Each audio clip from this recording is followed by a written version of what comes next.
Hey guys, Coach Bricks here. Hey, I got asked a question about David Goggins. Some of my athletes said, what I thought about him. And I know a lot of people probably get asked these questions about celebrities, influencers, and people, athletes and things like that. And I said to him, I give him mad props for what he's accomplished.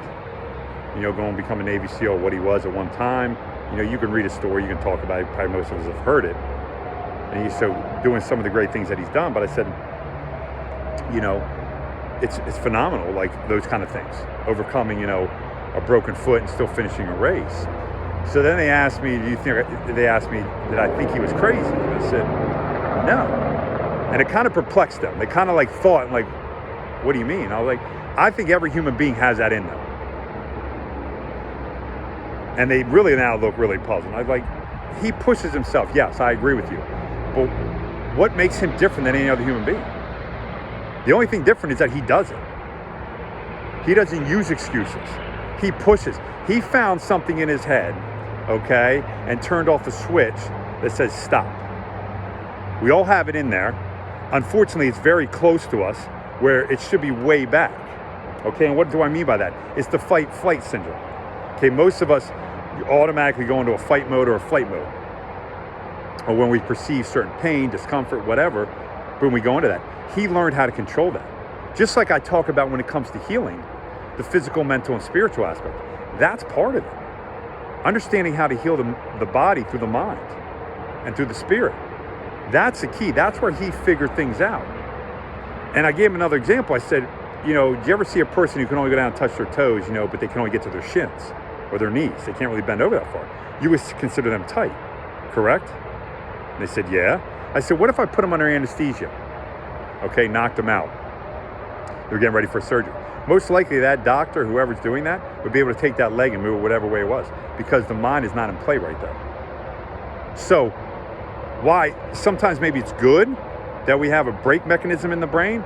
The majority of times it's a limitation to us. So what he's done is overcome that limitation, okay, pushed it further away so he can push through certain things. Just like in the healing process, when I talk about it all the time, the healing process of how to heal faster and quicker the way God designed us. See, God designed us to be incredibly human beings. We've taken that and made ourselves weak and soft, okay, and almost what I would call crippled, because we don't understand how the mind works with the body. Now, people come out and tell me they do, and we don't. We don't understand that process. We don't understand the spirit process. Many people say they're spiritual or Christians or whatever, but they have such weak faith in certain things. You got to have faith in all, but you also have to have it with the mind. The mind is the key.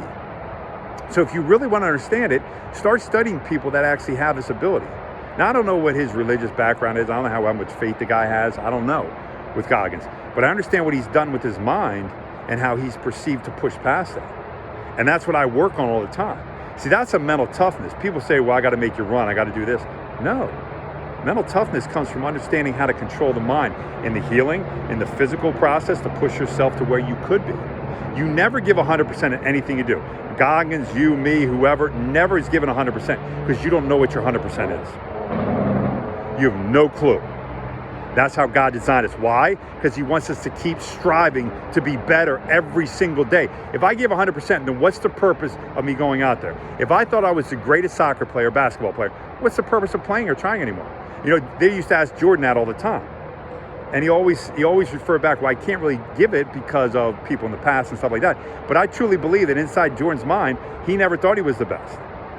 Okay? I think he always had somebody else out there so he could continue to push and be better. And that's trying to strive. And I don't think he ever said I was at 100% of my game or I was at 100%. We're all like that. But we all have to understand, what can we become? Our limitations are found in our head. We limit ourselves to so much. Our greatness is given to us by God. He wants us to be great in all aspects, and he wants us to achieve things that we never thought possible. That's what we got to unleash. All right? That's my take on it. You don't have to agree. Let me know what you think. All right? Have yourself a blessed day, and God bless you.